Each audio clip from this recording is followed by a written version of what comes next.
Amerika Serikat terlibat dalam perang Iran-Israel dengan melancarkan serangan ke fasilitas nuklir Iran. Apakah perang maksud kami akan meluas dan bagaimana peran dari Rusia serta Tiongkok? Apakah keduanya akan melibatkan diri dalam konflik ini? Kami membahasnya bersama Guru Besar Sejarah dan Geopolitik Universitas Indonesia. Sudah ada Mas Yon Mahmudi. Mas Yon, terima kasih sudah bergabung bersama kami di Kompas Petang. Jika kita lihat situasi peperangan di Timur Tengah saat ini, Amerika Serikat sudah menyatakan diri ikut campur dengan menyatakan menginikan 3 situs nuklir di Iran. Dampaknya dari keterlibatan AS ini akan seperti apa? Ya, ini artinya bahwa tensi konflik peperangan ini semakin meningkat ya. Yang sebelumnya kita mencoba memprediksi akan mengalami deeskalasi apabila kekuatan besar tidak terlibat. Ternyata Trump sudah memutuskan dan sudah melakukan serangan ke 3 fasilitas nuklir yang dimiliki oleh Iran.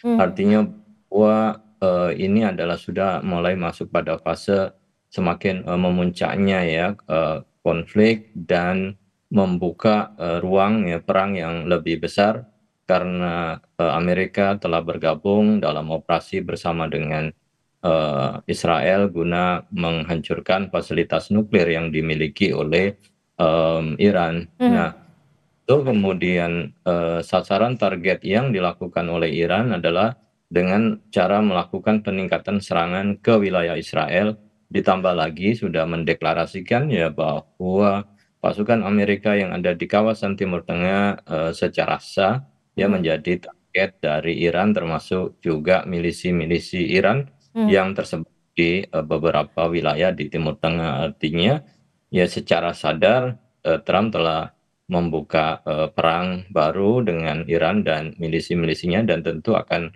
mengancam ya kepentingan Amerika di kawasan secara umum. Tapi secara seberapa kredibel sebenarnya klaim Amerika Serikat ini? Karena kita tahu Iran juga membantah bahwa ada kerusakan di situs nuklirnya.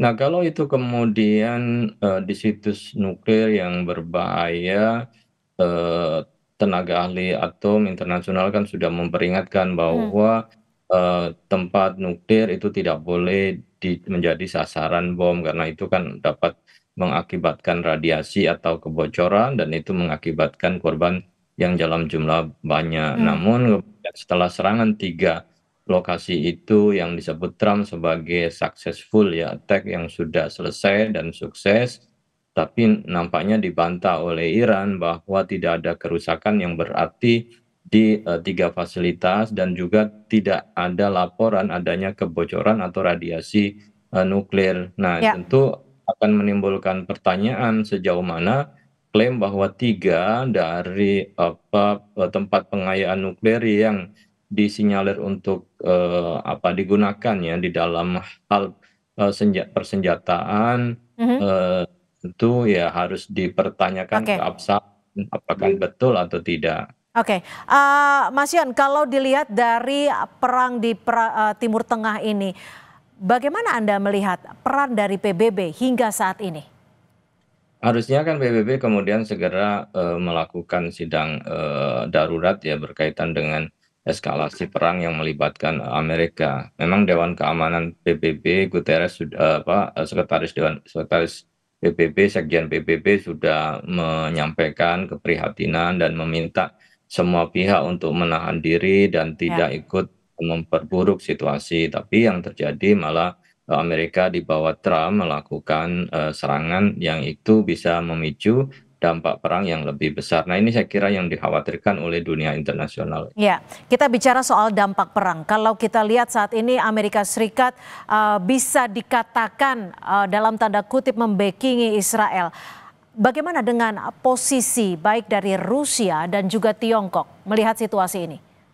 Nah, kalau kita lihat Rusia dengan Iran itu kan kerjasama berkaitan dengan kerjasama militer, kerjasama pertahanan, termasuk juga pengayaan nuklir ya, Ya. yang menyebar di Iran itu merupakan kerjasama dengan Rusia. Jadi hampir ada 200 tenaga ahli Rusia yang ada di Iran saat ini. Nah, tentu perlu ada jaminan kalau kemudian ada korban ya, salah satu dari ahli nuklir Rusia, pasti itu akan menimbulkan retaliasi ya, Ya. balasan dari Rusia dan ikut campur. Cina sendiri saya kira juga menggantungkan hampir 90% ya kebutuhannya dipasok dari Iran. Hmm. Kalau itu terlambat pasti juga akan mempengaruhi Cina, dan pasti Cina tidak mau tinggal diam Ya. bahwa Iran akan menjadi wilayah yang tidak stabil Oke. karena peperangan. Mas Yon, singkat saja, jika Anda melihat dari situasi saat ini, apakah kedepannya akan terjadi spiral kekacauan, tak hanya soal perang tapi juga soal ekonomi? Lalu bagaimana untuk mencoba untuk mendamaikan perang antara Israel dan Iran ini? Apakah diplomasi sudah dibutuhkan?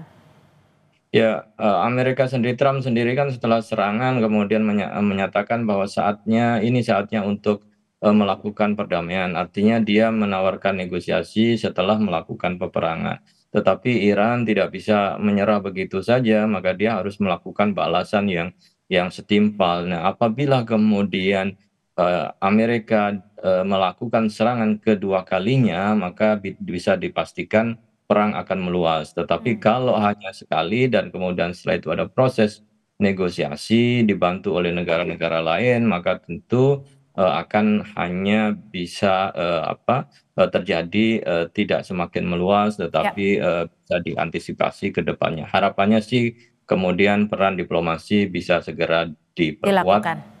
Nah, Oke. iya, untuk mendapatkan Baik, itu perdamaian. harapan kita bersama agar perang bisa dihentikan dan perdamaian bisa diutamakan. Terima kasih Mas Yon Mahmudi, Guru Besar Sejarah dan juga Geopolitik Timur Tengah Universitas Indonesia, sudah berbagi perspektif di Kompas Petang. Selamat sore.